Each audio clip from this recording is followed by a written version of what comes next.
अशा प्रकारचा विचार आणि विवेक तुकाराम महाराजांनी तिसऱ्या चरणामध्ये प्रतिपादन करून पुन्हा चौथ्या चरणामध्ये आपलीच अनुभूती सांगितली.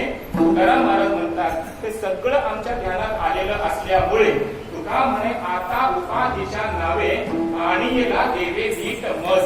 आता आम्हाला देवानं अशी अवस्था प्राप्त करून दिलेली आहे की या सर्व जगतातील नामरूपात्मक उपाधींच्या विषयी आमच्या अंतःकरणामध्ये वीट निर्माण झालाय. त्यांच्याविषयी अनासक्ती निर्माण झालेली आहे. त्यांचा आम्हाला विटाळ वाटतो आहे.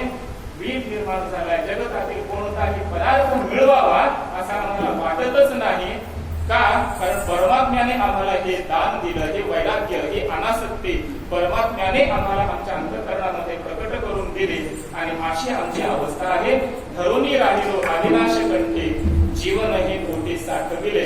असा एकंदरीत अभंगामध्ये तुकाराम महाराजांनी आपला अनुभवही सांगितला, आपली अवस्था सांगितली, आपली स्थिती सांगितली आणि त्याबरोबर त्याद्वारा जगताला विवेकाचा उपदेशही केला.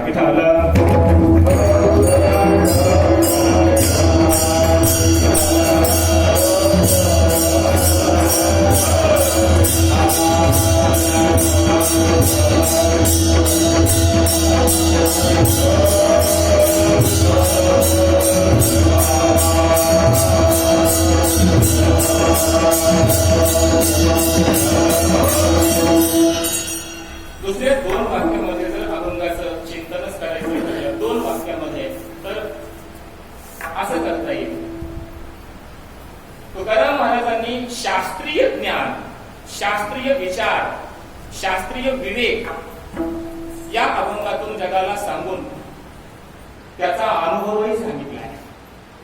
याचा अर्थ शास्त्र जे सांगतं तेच आम्ही आमच्या मुखातून सांगू. तर संतत्व वेगळं काय राहिलं मला सांगा. संतांनी हे जर केवळ ज्ञानच जगाला सांगितलं तर ते ज्ञान शास्त्राने सांगितलेलंच आहे, वेदामध्ये सांगितलेलंच आहे. तुकाराम महाराजांनी सूचित केलंय आमचं संतत्व खरं हे. संतत्व खरं काय?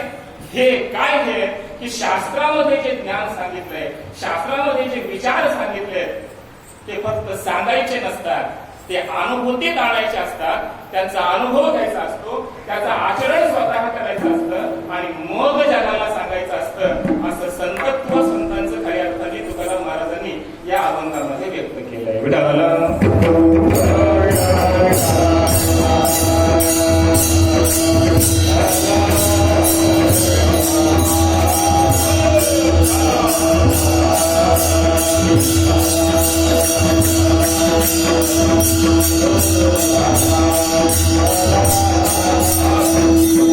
आणखी थोडं सोप्या भाषेमध्ये सांगायचं ठरलं तर तुकाराम महाराज जगाला ज्ञानही सांगतात आणि त्याचा अनुभवही सांगतात. दोन चरणामध्ये ज्ञान सांगितलंय आणि दोन चरणामध्ये आपलीच अवस्था, आपलाच अनुभव जगाला दिलेला आहे. लक्षात घ्या, जगतामध्ये बरेच जण असे आहेत की त्यांना शास्त्रीय ज्ञान आहे, विद्वान आहे, पण अनुभव नाही.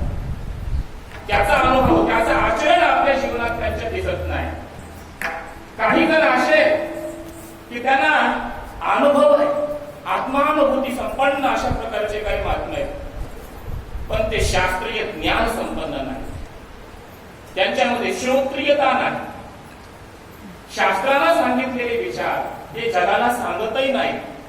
आणि त्यांना न्यायशास्त्र काय सांगतं, व्याकरण काय सांगतं, सांख्य काय सांगतं, योग काय सांगतो, वेदांत काय सांगतं, उपनिषद याचं ज्ञान त्यांना नाही. मात्र लक्षात घ्या, अनुभव त्यांना असतो.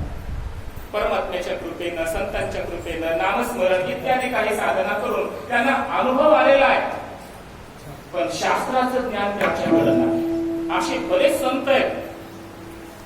काही जण जगामध्ये असे आहेत की त्यांना शास्त्राचं ज्ञानही नाही आणि त्याचा अनुभवही नाही. मात्र जगामध्ये एक वर्ग असा आहे की त्यांना शास्त्राचं सर्वस्वी ज्ञान आहे, सर्वस्वी ज्ञान आहे.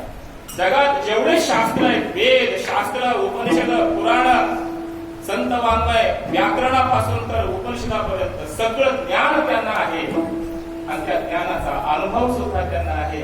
असा एकच घटक जगात आहे, तो संतांचा आहे.